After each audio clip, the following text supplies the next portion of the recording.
Welcome to the good life. Alright, this is our take. Let's go. Game time. Welcome to the good life. Am I too tight or just No, both of us in yeah. general? Gavel for the. All right.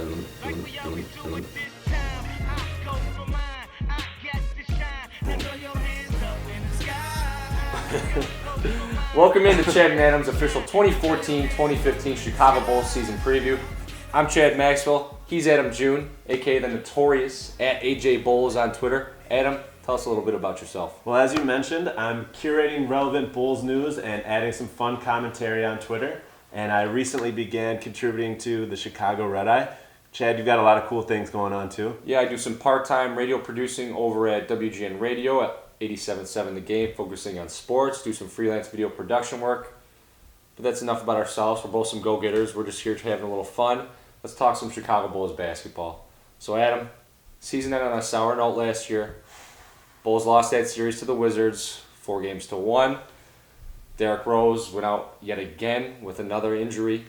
But we knew since 2011 that the summer of 2014 there was going to be more pressure on Garpax than ever.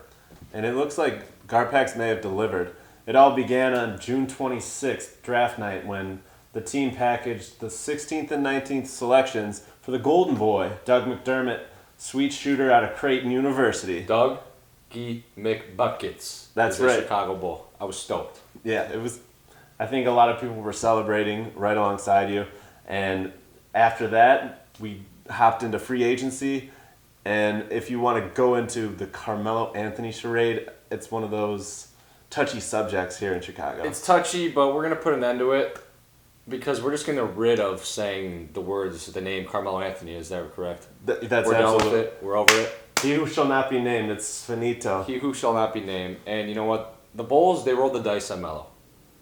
They went to Game 7 of the World Series with them, bottom of the ninth, and they struck out looking with the bases loaded. But the whole Melo thing was a pipe dream all along. Until that Knicks season went downhill, it was a no-brainer that he was going to re-sign with his hometown team, the New York Knicks.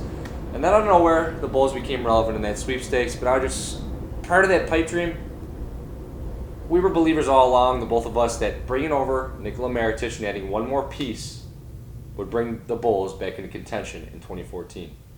Yeah, that's correct. And fortunately, Garpax were prepared for the worst, landed on their feet, and they signed the second prize in free agency, multi-skilled center Pau Gasol. Multi-skilled is right.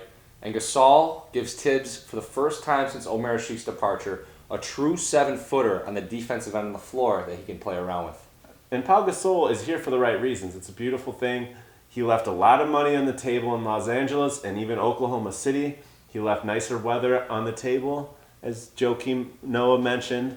And he wants to play for Chicago. He wants to win a title. And while we're here, while we're on the topic, we discussed eliminating a narrative that has persisted through the offseason. Get rid of it.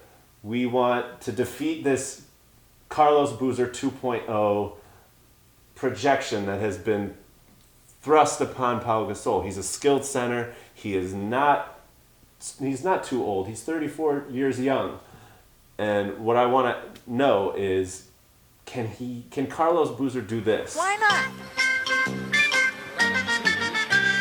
One of these things is not like the others. Which one is different? Do you know? Can you tell which thing Can he do this? is not like the others? I'll tell you if it is so. Well, I'll bet you guessed that this one right here was different. And of course, it is, because it's a lot bigger than the others. You could see that. I want you to ask yourselves, can you name one time when you saw Carlos Boozer do this? Check it. Bounce it, bounce it, bounce it, bounce it. I'm about to throw a couple thousand. Bounce it, bounce it, bounce it, bounce it.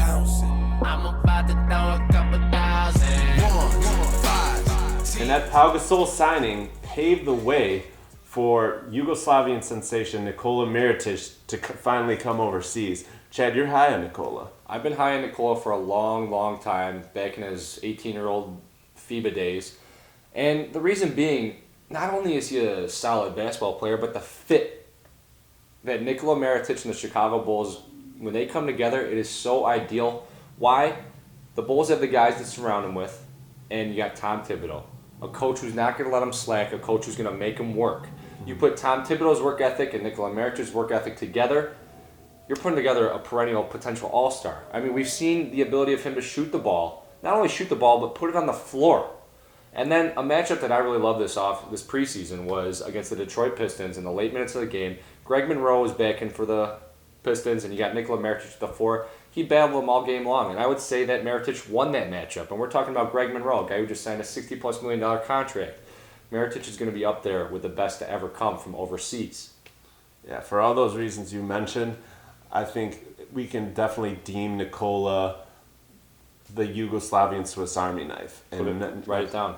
Yeah, and we wouldn't miss a beat because he's versatile. He, like you said, he can shoot. He can put it on the deck. If you buy that pump fake, that deadly pump fake of his, I mean, this guy's for real. He's the real deal. And before we move on from Mirotic, there's something Chicago and national media we got to get right. I keep hearing Mirotic. I keep hearing Mirotic. Stephen A. Smith, I'm calling you out, my man. I hope you're watching. Let's get it right. 3 syllables. Mirotic. Mirotic. Mirotic. Done deal. You're never going to get it wrong again.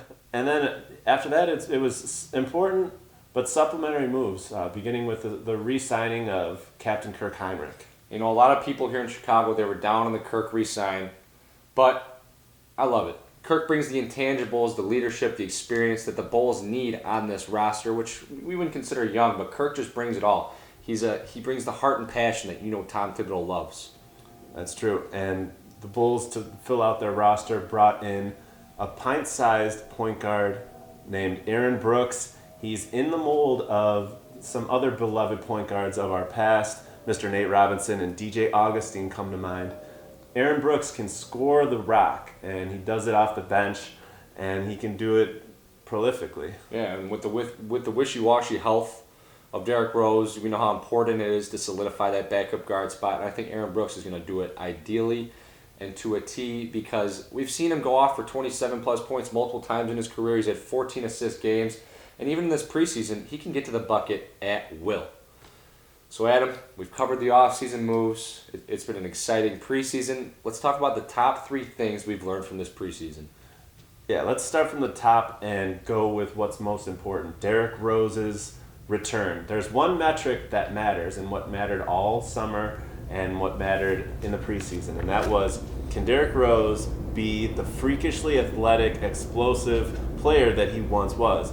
And we saw time and time again, especially most recently against the Cleveland Cavaliers, Shredded them.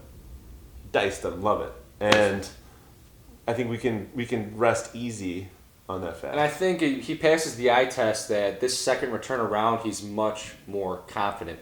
Last year, he returned that first preseason game against the Pacers. Granted, he had a solid game, but you could tell he was a little shaky. And what I love the most about this preseason is he had a preseason to the preseason. We saw him in that FIBA World Cup, FIBA World Championship. I'm sorry, we're not talking soccer, we're talking Bulls, baby. But what I love the most about that FIBA is we saw him not shying away from contact. I was a little when he'd run into those screens, but his confidence is there, and that's all that matters. Derrick Rose is back, and he is back in MVP form. That's right. Second thing we learned from this preseason is that Tibbs is not going to be afraid to play his rookies this year. Years past, we've seen guys ride the pine and get splinters in their behinds all season long, but Tibbs has a special kind of confidence in his rooks this year. That's a fact. Nikola Mirotic and Doug McDermott were brought in to fill a role there. They did not come here to ride the pine, and we're going to see them slinging threes. It's going to be a situation where we actually see rookies. It's going to be a first. And we got to exemplify the fact that this is per se a veteran rookie class, considering Doug played 4 years at Creighton, and you got Mirotic, who had 4+ years of professional ball over in Europe. Let's move on to number 3. Number 3, Jimmy Butler is in the building. He totally came to play this preseason. Before he went out with the jam finger, he was dicing folks. most recently against the Atlanta Hawks. Granted, it was their fourth unit, so it comes with, a qualifier.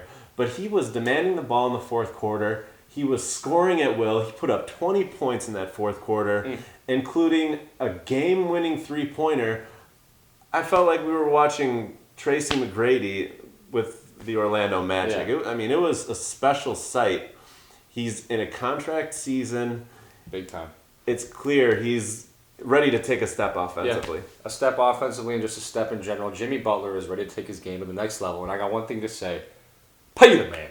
Pay the man. So we learned about Rose. He's back in MVP form. We know the rookies, they're going to get some freaking minutes this year. We saw Doug McDermott even get a couple starts in the preseason. And we know Jimmy Butler is ready to take his game to the next level. It was an exciting preseason overall. I say we dive into the top 5 plays of this preseason for your Chicago Bulls. Let's start out here with number 5. Real 0 to 100, real quick. Real quick. The 0 to 100, 5 there, you saw Derrick Rose take it coast to coast in a familiar pattern. It's almost as if we were watching footage from 2011. Just Dyson, folks, all the way to the rack. Quick, easy 2. Beautiful sight. We saw him go 0 to 100 real quick, real freaking quick, the way we're used to seeing him. And what I loved about that is he went at 3 guys, which we saw all and throughout FIBA, throughout the preseason. He's not afraid to have contact. And that is so key because that means he's mentally ready to take his game back to where he was. Yeah, exactly. Moving on to play number 4.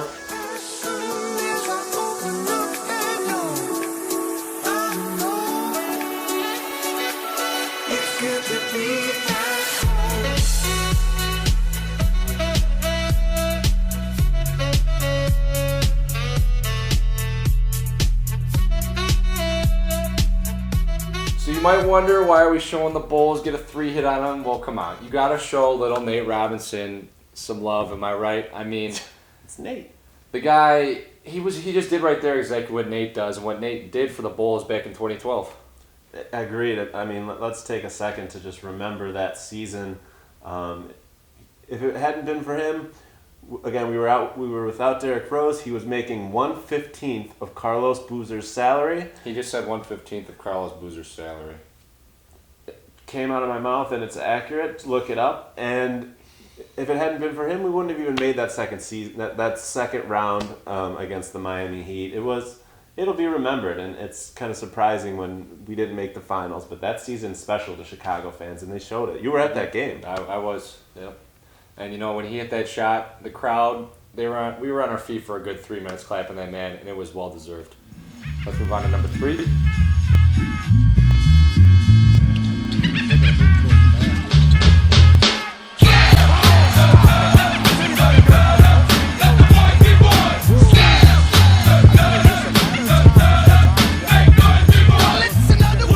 Here's when Taj Gibson came in from the rafter, sling the slam, like he always does, something that we've become very accustomed to here in Chicago. And let's rewind that play a little bit right there. Other than Taj's slam, which is beautiful, let's look at the pump fake there by Nikola Mirotic. He's shown the ability to do it multiple times. He went over with his left hand, something you don't see a lot of 6'10" European players do. Made the beautiful dish to Taj, and Taj did what Taj does, and that's give facials on a constant basis. Moving on to number 2.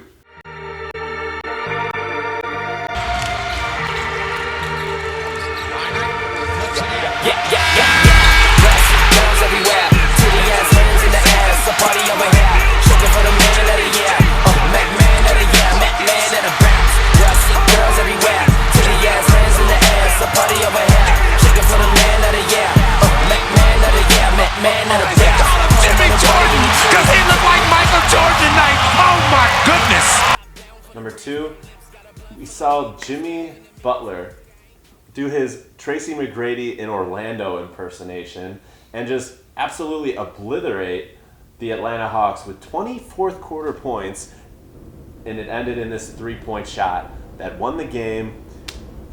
That was such a special moment for not only Jimmy Butler, but Tom Thibodeau. Tom Thibodeau showed the confidence in Butler to give him the ball in the final seconds of the game, something we've never seen. And Jimmy had the confidence in himself to catch that ball and make that shot, and I think that's going to be a constant theme we see all year long. Pay the man! Pay the man. And the top play for the Chicago Bulls in the 2014 preseason. Pau Gasol, 55, 54 kilos. I know you like that. I know you like that. How long you been back, man?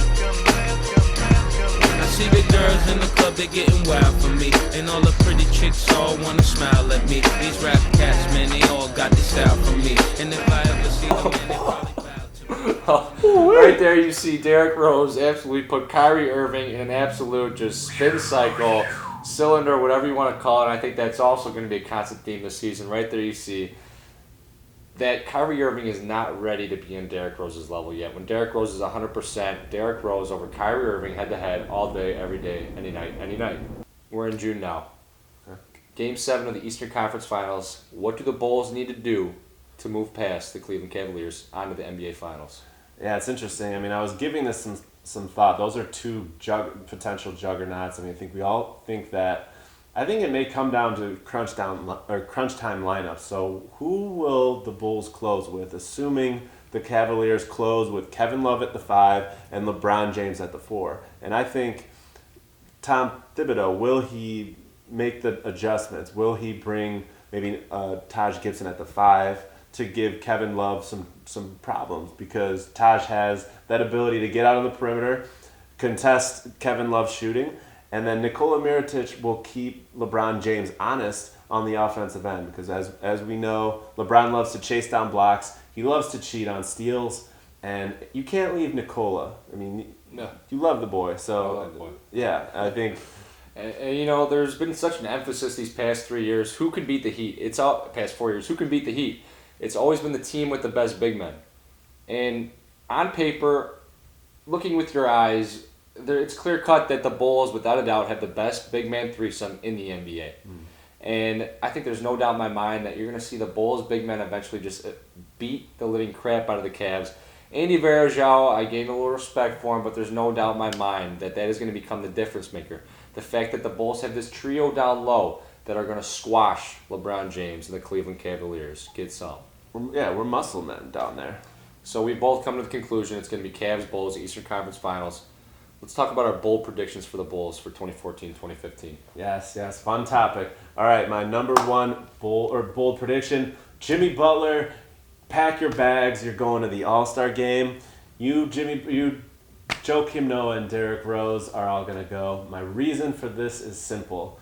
First of all, it's a contract year, so Jimmy Butler obviously was working on his fitness in the gym. In the preseason, he was showing out. We talked about that great performance that he had. I think with the added Mirotic, the cavalry of Pau Gasol, Doug McDermott, obviously the man Derrick Rose, people aren't going to be flanking him. He's going to get wide open shots. He's going to play his standard elite defense. And like I said, expect him in the All-Star team. My first bold prediction, Taj Gibson is the unanimous, and when I say unanimous, not another guy in the NBA will receive a vote, Sixth Man of the Year.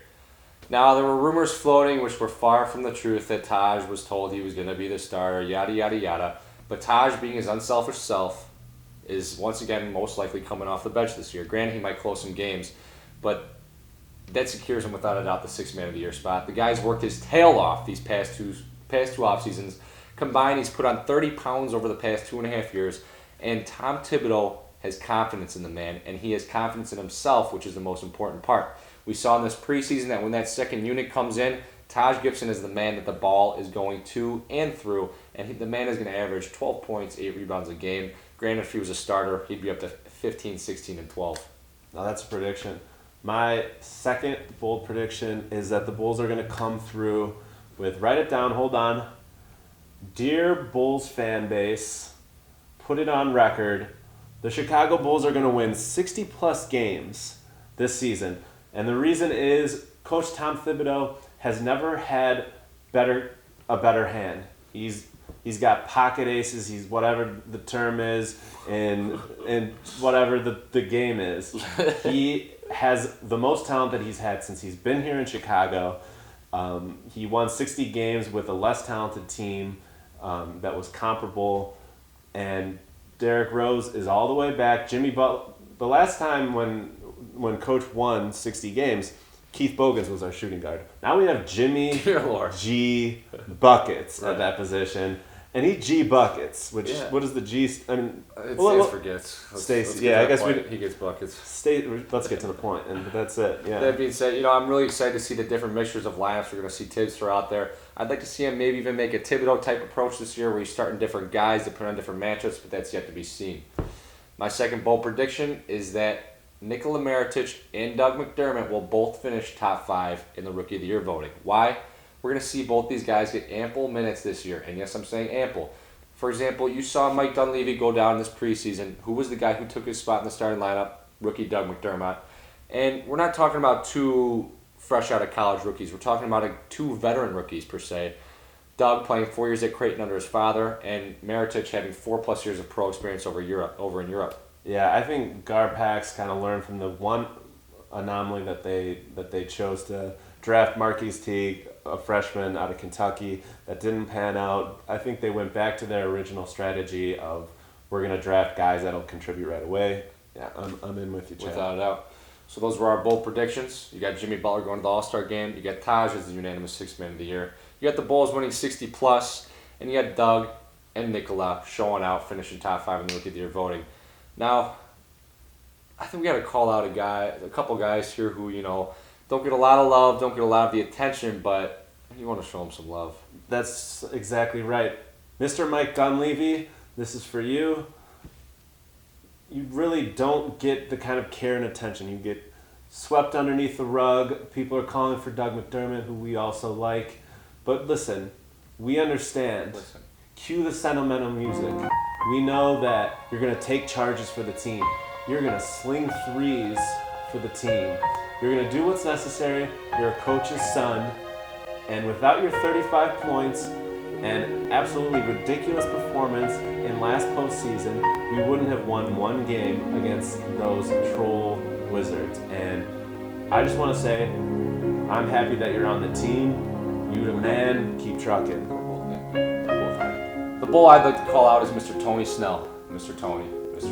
Oh, hey. Now, there's no doubt, everybody knows it, you're the odd man out. McDermott jumped ahead of you on the preseason depth charts, probably the regular season too. But you know what? I want you to keep working hard, buddy. I want you to keep listening to Tibbs, keep working your butt off. You've got more potential than you even know. Keep listening to your mom. She's all over your back. But hey, we heard you got your own apartment now, so things are progressing. You're growing up. But Tony, in all seriousness, You got that? You're one up on me on there, so. And absolutely his mouth. But either way, Tony, you are going to be a key contributor for the Bulls for many years to come. Adam, you called out Mike, I called out Tony. We covered the preseason, we covered the offseason, we showed some top plays, gave our bold predictions. I think that's about it for now. Yeah, I think if there was one last bold prediction that we had, it would be that we are going to do our best to entertain you. We're going to try to make you laugh, even if we don't. We're going to treat you with the respect and love that you deserve. You're the Bulls fans. We want you to make yourselves comfortable. Hopefully we get to the point where we're fun enough that you're trying to throw us on every week before the Bulls play. Let's just have some fun, have a good time. Yeah. Tweet us, tell us that we suck, tell us that we're good. We'll get this right, man. We'll get this real right. Well, I'm Chad Maxwell. I'm Adam June. Peace. Bye. Can I tell the truth? If I was doing this for you, then I have nothing left to prove. Nah, this for me though. I'm just trying to stay